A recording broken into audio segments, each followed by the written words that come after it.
Olá, gente! De volta aqui no podcast aqui da FOB Brasil, abraçando você mais uma vez nesse terceiro programa da segunda temporada. Quero pedir a você também que você faça inscrição no canal da FOB, ouça o podcast no Spotify, dê o like, compartilhe o canal e você também pode fazer sua inscrição. Isso ajuda demais a impulsionar o canal da FOB. Hoje nós estamos recebendo aqui no nosso podcast João Basile, presidente da OBJO. Ele é o cara aí que comanda os árbitros aqui da FOB. Ele tem muitos assuntos bacanas, uma história na ornitologia fantástica. Ele que promove também o melhor aberto do Brasil, lá de Pirassununga. Nunca fui, mas quem foi diz que é muito bom. Tudo bem, senhor João? Tudo bem. Tudo em paz, né? Graças a Deus, tudo bem. Esse campeonato brasileiro até agora, início, está sendo tudo certinho, né? Sim, tudo certo por enquanto. Nós começamos às 13 horas e fomos até agora umas 4h30, que depois desse horário a luz já começa a atrapalhar, né? Então nós paramos e retomamos amanhã às 8 da manhã. O senhor tem uma vida dentro da canaricultura, né? Desde jovem, você cria canário há quantos anos? Pois é, eu crio canário desde quando eu tinha 12 ou 13 anos de idade. Hoje eu tenho 66. Sim. Eu sou sócio de um clube filiado à FOB, que era a União dos Criadores de Canário de Campinas, desde 1970. Vocês não tinham nem nascido. 51 anos, né? Eu tenho a carteirinha, se precisar provar, que eu era sócio número 263 da UCCC. Foi aí que eu comecei com a canaricultura de competição. Antes eu criava canários, mas por diversão, porque gostava mesmo, né? Para canto, aquela coisa. Era o canário que a gente chama de pé duro, né? Sim. Que era o canário comum. Aí comecei a me enfronhar nos campeonatos e criei canários para concorrer até 1974. Depois eu fui fazer faculdade, fazer agronomia, e de 74 até 78 eu estava na faculdade, morava em República. Sim. E não tinha ambiente propício para criar canário. Depois fui trabalhar no Paraná, fiquei 3 anos no Paraná. Em 81 eu voltei para o estado de São Paulo e meu pai, que sempre me incentivou, quando eu mudei de volta para o estado de São Paulo, ele já me apareceu com um casal de canário. Sim. Era um casal de canários amarelos e eu comecei a criar e recomecei a criar. Você tem uma vida... Uma curiosidade, assim, que quando eu parei de acompanhar e tal, desde 1970, antes de 74, eu não sabia. Eu sabia dos artigos que tinha nas revistas dos clubes. Sim. A informação que a gente tinha naquela época era muito dispersa. Não é como hoje, que nós temos internet, tem o boletim da FOB, Brasil Ornitológico. Então, a informação que eu tinha é que o canário branco era uma raridade. Sim. E quando eu ganhei esse casal de amarelo, já logo de cara saiu um branco. Mas já era comum nessa época, né? E eu achando que... Você não tinha informação ainda? Não tinha informação, achava que já tinha começado com o pé direito, né? Mas, na verdade, todo mundo já tinha branco recessivo. Eu tinha informações na época que chamava branco alemão. Foi o primeiro nome do branco recessivo. Branco alemão. Branco alemão. E aí eu continuei e estou até hoje nessa... Assim, depois de tantos anos, né, militando com canários, né, você ainda estuda sobre canários, né? Porque a gente percebe que a evolução é constante, né? Exatamente. Mesmo com todo o seu conhecimento, né? Você ainda estuda, você ainda para assim 1 a 2 horas por dia, ou quando pode, para ler, para estudar, para se comunicar em relação Com certeza. O mundo da ornitologia e da canaricultura, ele não se limita só ao casalzinho criando em casa. Sim. Você tem que ter uma série de informações que você vai adquirindo com o tempo, em publicações e trocando ideia com amigos, com veterinários. Então você precisa saber principalmente de bem-estar animal, que é uma coisa importante para que os canários criem bem, porque são domésticos, vivem no nosso ambiente doméstico. Informações sobre veterinário, informações sobre manejo, e uma série de coisas que a gente quase todo dia está tentando agregar. Sempre tem alguma coisa nova para incorporar, exatamente, na parte de genética, né, as novas cores. Além disso, tem a parte dos critérios técnicos, que evoluem. Que modificam bastante, né? Os canários evoluem muito rápido, Sim. né? Então, a gente tem que estar sempre acompanhando isso, né?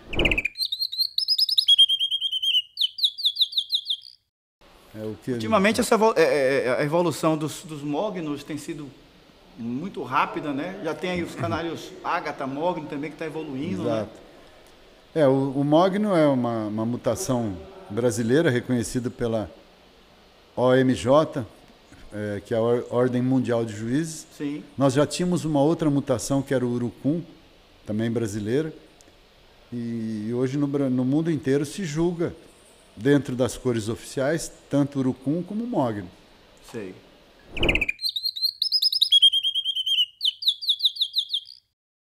Aí você tem criação em atividade hoje? Você tem seu criatório? Sim.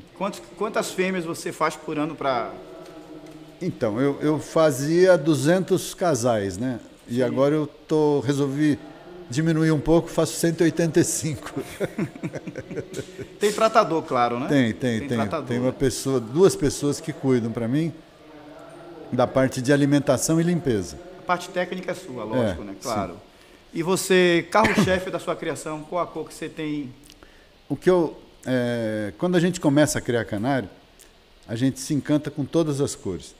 E aí a gente quer fazer um casal de cada cor, né? E depois você vai adquirindo preferência com algumas. Hoje, minha preferência são os mosaicos da linha escura, sim, com e sem fator. Sei. Principalmente os oxidados. Tá? Então eu crio cobre mosaico, verde mosaico, canela vermelho mosaico, canela amarelo mosaico. Crio também vermelho mosaico da linha clara. Crio ágata vermelho mosaico. Essas são as principais cores. Canela mogno eu crio também, amarelo mosaico. Eu crio meia dúzia de cores, mas eu procuro me especializar nessas cores, né? Porque eu acho que o canal é o criador se especializar.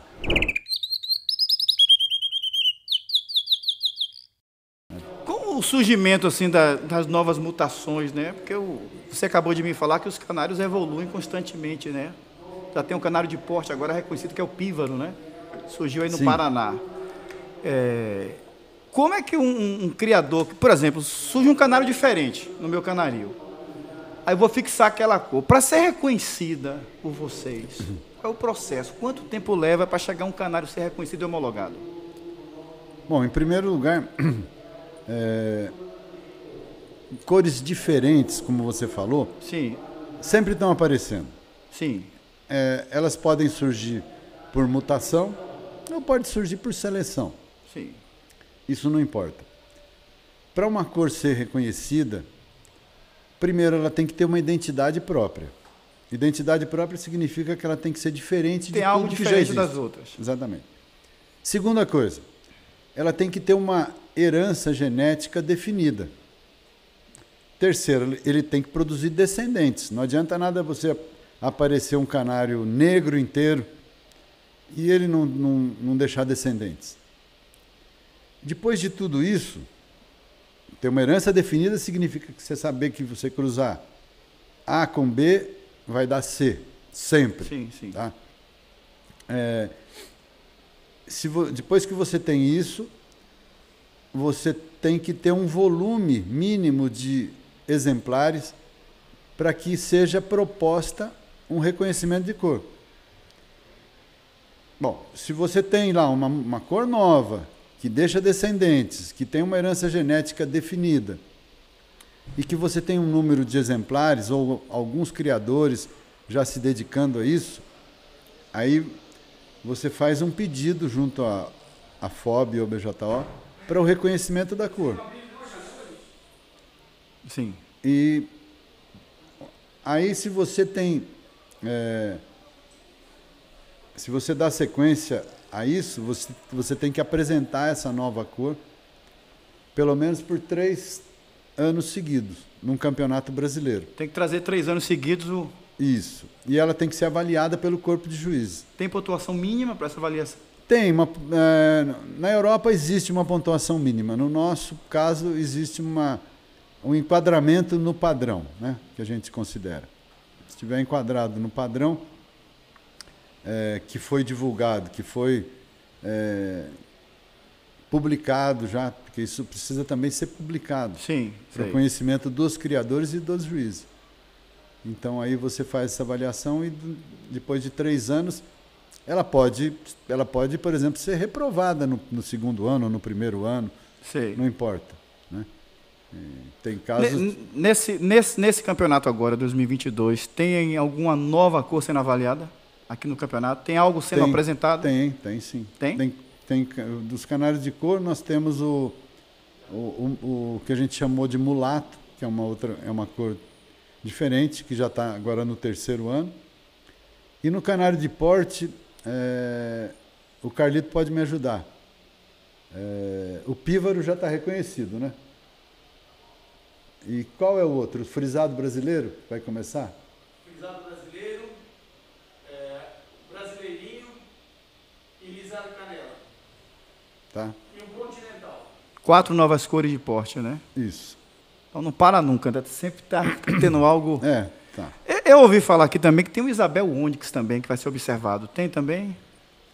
Essa junção de você ter um canário que tem que ser diluído e um que é mais encorpado, né? Tem que se achar o que nesse canário para homologar. Então,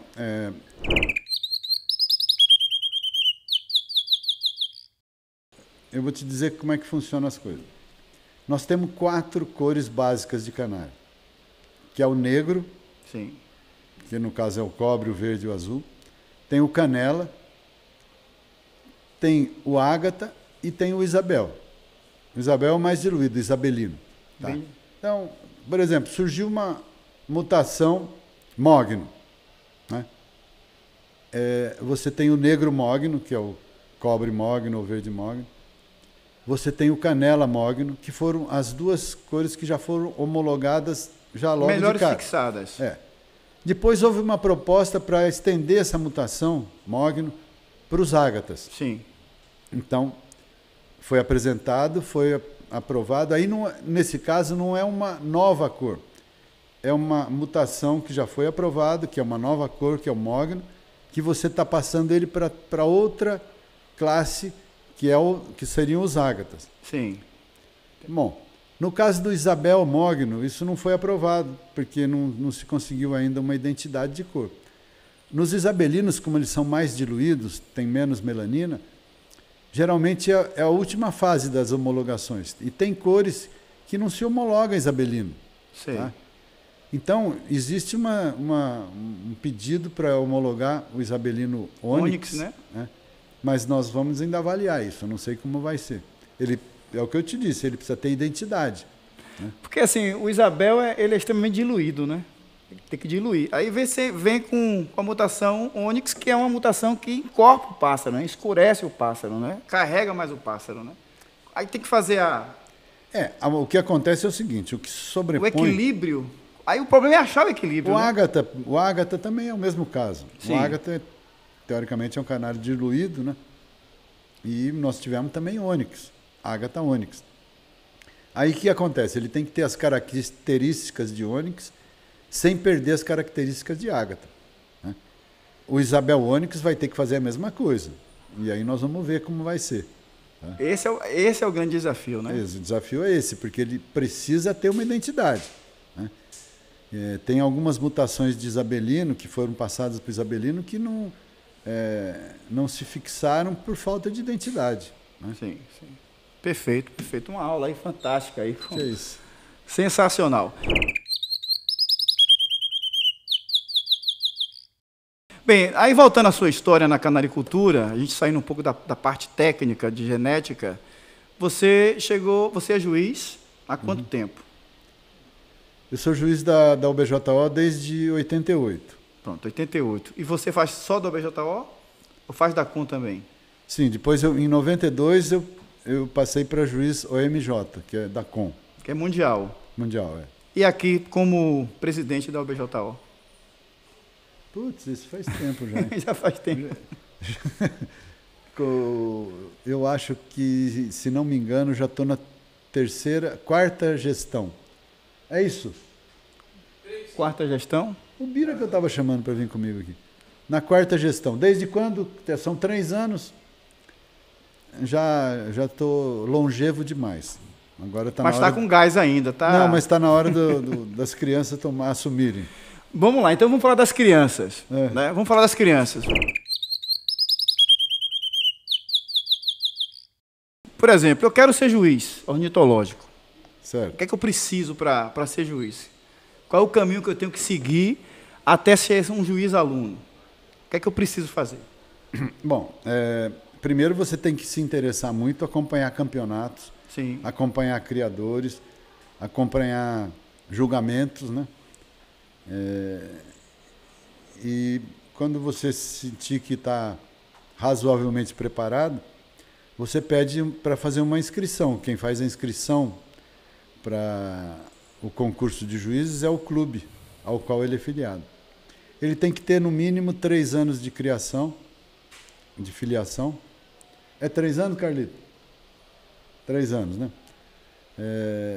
E aí ele vai procurar adquirir todos os conhecimentos possíveis. A UBJO e a FOB fornecem cursos, faz curso de capacitação para juiz, formação de cores e etc. E aí essa pessoa que fez a inscrição para o exame de juiz, ele tem que acompanhar 3 julgamentos naquele ano, fazer um relatório desses 3 julgamentos. Sim. E depois ele se apresenta para fazer uma prova teórica de conhecimentos gerais da área de juiz de cor, ou de porte, ou de exótico, seja lá o segmento que ele quiser. Nessa prova, ele tem que ter um aproveitamento mínimo de 70%. Uma vez aprovado nessa prova teórica, ele passa para a fase seguinte, que é a prova prática. Uma prova de reconhecimento de cores e de simulação de julgamento. Sim, tá? sim. Geralmente não, acontece nos campeonatos brasileiros, porque você tem um número grande de pássaros de cores variadas, então você tem a oportunidade de testar o candidato se ele está reconhecendo as cores e tal. Depois disso, se ele for aprovado, ele passa na condição de aluno OBJO. Tá? Depois ele vai ficar nós vamos indicar um juiz tutor para ele. Ele vai acompanhar esse juiz tutor durante 1 ou 2 anos e depois ele vai ser feita uma nova avaliação dele e aí ele passa para juiz aspirante. Tá? Sim. Esse é o caminho. E depois de juiz aspirante ele fica mais 2 anos, no máximo 2 anos, e passa para juiz titular. Tá? Aí ele tem autonomia para julgar em qualquer clube, em qualquer lugar. Na verdade, o juiz aspirante já pode julgar nos clubes. Tá? O aspirante ele pode julgar no brasileiro desde que acompanhado de um titular. Sim, sei. Mas nos clubes ele supervisionando. Pode julgar. Ele fica junto para ele aprender. Ele vai julgar também, mas ele vai tentar adquirir a experiência do juiz mais experiente. E o mais importante é o juiz tutor. Sim. É o cara que ele vai acompanhar. A gente procura indicar um juiz que ele tenha facilidade, geograficamente falando, dele acompanhar, porque o Brasil é muito grande, né? Então, o juiz já vai ter uma noção também sobre o desempenho desse candidato. Certo. O quadro da UBJO hoje é composto de quantos árbitros? Quantos juízes você comanda hoje na UBJO? Eu não sei te dizer o número exato, mas eu acredito que seja perto de 100. 100 juízes? Todos os segmentos, né? Sim. Cenário de cor eu acho que tem perto de 50 ou 60, mais o de porte deve dar perto de 100. Porque nós temos vários segmentos. O canário de cor é o que tem mais juízes. Em segundo lugar vem o canário de porte, depois tem o segmento de exóticos, psitacídeos, agapornis e canário de canto. Valeu, batemos um papo aqui no podcast da FOB com o João Basile, presidente da UBJO. durante o Campeonato Brasileiro 2022. Você que está assistindo a gente nas redes sociais agora, no YouTube, por favor, gente, se inscreva no canal, dê o like para ajudar o canal e, se possível, compartilhe o vídeo da gente nas redes sociais. Isso vai ajudar a impulsionar o podcast, que você pode ouvir também pelo Spotify, ou FOB Brasil, ou assinando o canal no YouTube, FOB Brasil. Sou João Basile, a moda agora é assim. É isso aí. Valeu, tá, obrigado aí pela aula, viu? Eu que agradeço. Sensacional. Obrigado, viu? Estamos sempre à disposição. Valeu. Tchau, galera. Siga o próximo programa, tá bom? Grande abraço. Tchau.